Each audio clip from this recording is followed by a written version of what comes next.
ನಮಸ್ಕಾರ ಸ್ನೇಹಿತರೆ, welcome back to our channel. ಇವತ್ತು ನಾನು ನಿಮ್ಮನ್ನ ಎಲ್ಲಿ ಕರ್ಕೊ ಬಂದಿದ್ದೀನಿ ಗೊತ್ತಾ? ನಮ್ಮ ಕರ್ನಾಟಕದ ಬಾರ್ಡರ್ ದಾಟ್ತಿದ್ದಾಗೆ ಸಿಗೋ ತಮಿಳುನಾಡಿನ ಹೊಸೂರು ಸಿಟಿಗೆ.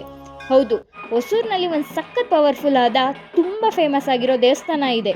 ಅದೇ ಶ್ರೀ ಪ್ರತ್ಯಂಗಿರ ತಾಯಿ ದೇವಸ್ಥಾನ.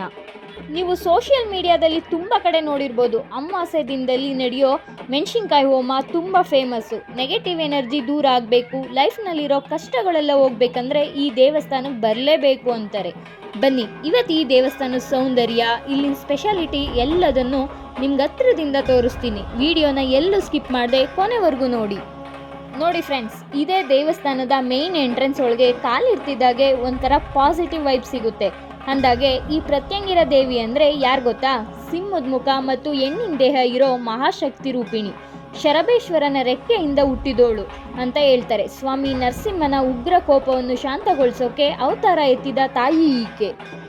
ಈ ದೇವಸ್ಥಾನದ ಹಿಸ್ಟ್ರಿ ಬಗ್ಗೆ ಹೇಳ್ಬೇಕಂದ್ರೆ, ಇದು ತುಂಬ ಹಳೆ ಕಾಲದ ದೇವಸ್ಥಾನ ಅಲ್ಲದಿದ್ರು ಇತ್ತೀಚಿನ ವರ್ಷಗಳಲ್ಲಿ ಇಲ್ಲಿರೋ ದೇವಿಯ ಪವಾಡಗಳು ಮತ್ತು ಜನರ ನಂಬಿಕೆಯಿಂದಾಗಿ ತುಂಬ ಫೇಮಸ್ ಆಗಿದೆ. ಬೆಂಗಳೂರಿಂದ ಜಸ್ಟ್ 40-45 ಕಿಲೋಮೀಟ್ರು ಆಗೋದ್ರಿಂದ ವೀಕೆಂಡ್ನಲ್ಲಂತೂ ಭಕ್ತರ ಜನಸಾಗರವೇ ಹರಿದು ಬರುತ್ತೆ. ಈಗ ನಾವು ಮೇನ್ ಸನ್ನಿಧಾನದ ಹತ್ರ ಬಂದಿದ್ದೀವಿ ನೋಡಿ. ತಾಯಿ ಪ್ರತ್ಯಂಗಿರ ದೇವಿ ಎಷ್ಟು ಉಗ್ರವಾಗಿಯೂ ಅಷ್ಟೇ ಕರುಣಾಮಯಿ ಕಾಣಿಸ್ತಾರೆ ಅಲ್ವಾ? ದೇವಿಯ ಮುಖ ನೋಡಿದ್ರೆ ಒಂಥರ ಭಕ್ತಿ, ಒಂಥರ ಭಯ ಎರಡು ಒಟ್ಟಿಗೆ ಬರುತ್ತೆ. ಇಲ್ಲಿ ತಾಯಿಗೆ ದಿನ ವೆರೈಟಿ ಅಲಂಕಾರ ಮಾಡ್ತಾರೆ. ಜನರ ನಂಬಿಕೆ ಪ್ರಕಾರ ನಮಗೆ ಯಾರಾದರೂ ಕೆಟ್ಟದ್ದು ಮಾಡಿದ್ರೆ, ಲೈಫ್ನಲ್ಲಿ ಬಿಸ್ನೆಸ್ಸು ಸಖತ್ ಲಾಸ್ ಆಗಿದ್ರೆ ಅಥವಾ ತೀರದ ಕಾಯಿಲೆಗಳಿದ್ರೆ ಇಲ್ಲಿ ಬಂದು ತಾಯಿಯನ್ನು ಬೇಡ್ಕೊಂಡ್ರೆ ಸಾಕು, ಎಲ್ಲ ಮಂಜಿನ ಥರ ಕರ್ಗೋಗುತ್ತಂತೆ. ಇಲ್ಲಿರೋ ಜನ ಹೇಳ್ತಾರೆ, ತಾಯಿ ಪ್ರತ್ಯಂಗಿರ ತಾಯಿ ತನ್ನ ಭಕ್ತರನ್ನು ಯಾವತ್ತೂ ಕೈ ಬಿಡಲ್ಲ ಅಂತ. ಇಲ್ಲಿ ಪ್ರತ್ಯಂಗಿರ ದೇವಿ ಮಾತ್ರ ಅಲ್ಲದೆ ಇಲ್ಲಿ ಕಾಲಭೈರವೇಶ್ವರನ ಸನ್ನಿಧಿ ಕೂಡ ಇದೆ. ರಾತ್ರಿ ಸಮಯದಲ್ಲಿ ಇಲ್ಲಿ ಭೈರವರ ಪೂಜೆ ತುಂಬ ವಿಶೇಷವಾಗಿರುತ್ತೆ. ಹಾಗೆ ಸುತ್ತಲೂ ಭಕ್ತರು ದೀಪ ಹಚ್ಚಿ ಪ್ರಾರ್ಥನೆ ಮಾಡ್ಕೋತಾರೆ. ನೀವು ಇಲ್ಲಿಗೆ ಬಂದರೆ ಆರಾಮಾಗಿ 1-2 ಗಂಟೆ ಕಾಲ ಪ್ರಶಾಂತವಾಗಿ ಕಾಲ ಕಳಿಬೋದು.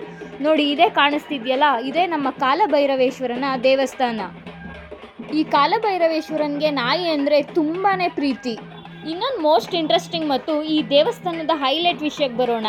ಅದುವೇ ಇಲ್ಲಿ ನಡೆಯೋ ಯಾಗ ಅಥವಾ ಹೋಮ. ಅದರಲ್ಲೂ ಅಮಾವಾಸ್ಯೆ ದಿನದಲ್ಲಿ ವೆರೈಟಿ ಹೋಮಗಳು ನಡೆಯುತ್ತೆ. ಅದರಲ್ಲೂ ಸ್ಪೆಷಲ್ ಅಂದರೆ ಮೂಟೆಗಟ್ಟಲೆ ಒಣಮೆಣ್ಸಿನ್ಕಾಯಿನ ಹೋಮದ ಕುಂಡಕ್ಕೆ ಹಾಕ್ತಾರೆ. ಸಾಮಾನ್ಯವಾಗಿ ನಾವು ಮನೇಲಿ ಒಂದು ಮೆಣಸಿನ್ಕಾಯಿ ಸೀಸಿದ್ರೇ ಎಲ್ರಿಗೂ ಕೆಮ್ಮು ಸೀನು ಶುರುವಾಗ್ಬಿಡುತ್ತೆ ಅಲ್ವಾ? ಆದರೆ ಇಲ್ಲಿ ಕ್ವಿಂಟಲ್ ಗಟ್ಟಲೆ ಮೆಣಸಿನ್ಕಾಯಿ ಹೋಮಕ್ಕೆ ಹಾಕಿದ್ರು ಅಲ್ಲಿರೋ ಯಾರಿಗೂ ಒಂದೇ ಒಂದು ಸೀನಾಗಲಿ ಕೆಮ್ಮಾಗಲಿ ಬರಲ್ಲ. ಇದೇ ನೋಡಿ ದೇವಿಯ ಪವಾಡ ಅನ್ನೋದು. ಈ ಹೋಮದ ಹೊಗೆ ನಮ್ಮ ಮೇಲೆ ಬಿದ್ದರೆ ನಮ್ಮಲ್ಲಿರೋ ನೆಗೆಟಿವಿಟಿ, ದೃಷ್ಟಿದೋಷ, ಶತ್ರುಬಾಧೆ ಎಲ್ಲವೂ ಭಸ್ಮ ಆಗುತ್ತೆ ಅನ್ನೋದು ಇಲ್ಲಿನ ಸ್ಟ್ರಾಂಗ್ ನಂಬಿಕೆ. ನೋಡಿ, ಗೇಟ್ ಎಂಟ್ರಿ ಆಗ್ತಿದ್ದಂಗೆ ದೇವಸ್ಥಾನದ ಬಲಗಡೆಯಿಂದ ಒಂದು ರೌಂಡ್ ಬಂದು ಆಮೇಲೆ ತಾಯಿ ದರ್ಶನ ಮಾಡಬೇಕಾಗುತ್ತೆ. ಕಾಣ್ತಿದೆಯಾ ದೇವಸ್ಥಾನ? ಆದರೆ ಕ್ಯಾಮ್ರಾನ ಒಳಗಡೆ ಕಟ್ನಿಟ್ಟಾಗಿ ಅಲೋ ಮಾಡಲಿಲ್ಲ, ಅದರಿಂದ ಒಳಗಡೆ ಇರೋ ದೇವಸ್ಥಾನನ ರೆಕಾರ್ಡ್ ಮಾಡೋಕ್ಕಾಗಿಲ್ಲ. ಸೊ ನೀವು ಯಾರಾದರೂ ಇಲ್ಲಿಗೆ ಭೇಟಿ ಕೊಟ್ಟರೆ ತಾಯಿ ದರ್ಶನವೂ ಆಗುತ್ತೆ. ನಾವು ನಮ್ಮ ಕರ್ನಾಟಕದಲ್ಲಿರೋ ದೇವಸ್ಥಾನಕ್ಕೆ ಕಂಪೇರ್ ಮಾಡಿದ್ರೆ ಈ ದೇವಸ್ಥಾನ ಕಟ್ಟಡಗಳೇ ಆಗಲಿ, ದೇವಿ ವಿಗ್ರಹಗಳೇ ಆಗಲಿ, ಇಲ್ಲಿ ಪ್ರತಿಯೊಂದು ಡಿಫ್ರೆಂಟ್ ಆಗಿರುತ್ತೆ. ನೋಡ್ತಾ ಇದ್ದೀರಲ್ಲ ಆ ತಾಯಿಯ ಸ್ವರೂಪನ, ಒಂದು ಸರಿ ನೋಡಿದ್ರೇ ಮೈ ಕೈ ಜುಮ್ ಅನಿಸುತ್ತೆ. ನೋಡಿ, ಹಾಗೆ ಒಂದು ರೌಂಡ್ ಹಾಕೊಂಡು ಬರ್ತಿದ್ದಂಗೆ ಇಡೀ ದೇವಸ್ಥಾನ ಒಂಥರ ಕಣ್ಮನ ಸೆಳೆಯೋ ಥರ ಇದೆ. ನೋಡಿ, ಇಲ್ಲಿರೋ ಮೇಯ್ನ್ ಮೆಣಸಿನ್ಕಾಯಿ ಆಗಿರ್ಬೋದು, ಇದೇ ಹೋಮ ಮಾಡೋ ಪೂರ್ತಿ ಸ್ಥಳ. ಕಾಣ್ತಿದ್ಯಾ ಅಲ್ವಾ? ಈ ತಾಯಿ ಇಲ್ಲಿ ಮುಂದೆ ಹೋಮ ಮಾಡೋ ಸ್ಥಳ. ಎಲ್ಲ ಪೂರ್ತಿ ದರ್ಶನ ಮಾಡಿಕೊಂಡು ಮುಂದೆ ನಾವಿಲ್ಲಿ ಬಂದಿದ್ದು. ನಾವು ಸಾಮಾನ್ಯವಾಗಿ ನವಗ್ರಹಗಳ ಜೊತೆ ರಾಹುಕೇತುನ ನೋಡಿರ್ತೀವಿ, ಈ ಥರ ಸಪ್ರೇಟಾಗಿ ನೋಡಿರೋಕ್ಕೆ ಸಾಧ್ಯ ಇಲ್ಲ ಅಲ್ವಾ? ಆದರೆ ಇಲ್ಲಿ ರಾಹುಕೇತು ಸಪ್ರೇಟಾಗಿ ವಿಗ್ರಹಗಳು ಸಿಂಗಲ್ ಆಗಿ ಮಾಡಿಟ್ಟಿರೋದನ್ನ ನೋಡ್ಬೋದು ನಾವಿಲ್ಲಿ. ಇಲ್ಲಿ ಒಂದು ಕಂಬದ ಕೆತ್ತನೆಗಳಾಗಿರ್ಬೋದು. ನೋಡಿ, ಈ ಥರ ಸಿಂಹದೊಂದು ಫ್ರಂಟಲ್ಲಿ ಬರುತ್ತಲ್ಲ, ಆಲ್ಮೋಸ್ಟ್ ತಾಯಿ ದೇವಸ್ಥಾನ ಅಂತ ಅಂದರೆ ಇಲ್ಲಿ ತಮಿಳ್ನಾಡಲ್ಲಿ ಇದೇ ಥರ ದೇವಸ್ಥಾನಗಳನ್ನ ನಾವು ಕಾಣ್ಬೋದು. ಇದೇ ಥರದ್ದೊಂದು ಬೆಂಗಳೂರಲ್ಲಿ ಕೂಡ ಇದೆ.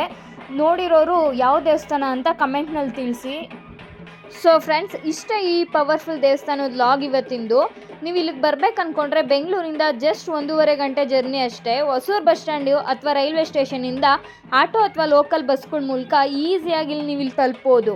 ನಾನು ಅಷ್ಟೇ ಮೆಜೆಸ್ಟಿಕ್ಕಿಂದ ಹೊಸೂರು ಬಂದು ಹೊಸೂರಿಂದ ಒಂದು 5 ನಿಮಿಷ ಅಷ್ಟೇ ಅಲ್ಲೇ ಲೋಕಲ್ ಬಸ್ ಹತ್ತಿ ಬಂದೆ. ಅಲ್ಲಿಂದ ಒಂದು ಅರ್ಧ ಕಿಲೋಮೀಟ್ರ್ ಒಳಗಡೆ ನಡ್ಕೊಬಂದರೆ ದೇವಸ್ಥಾನ ಸಿಗುತ್ತೆ ನಿಮಗೆ.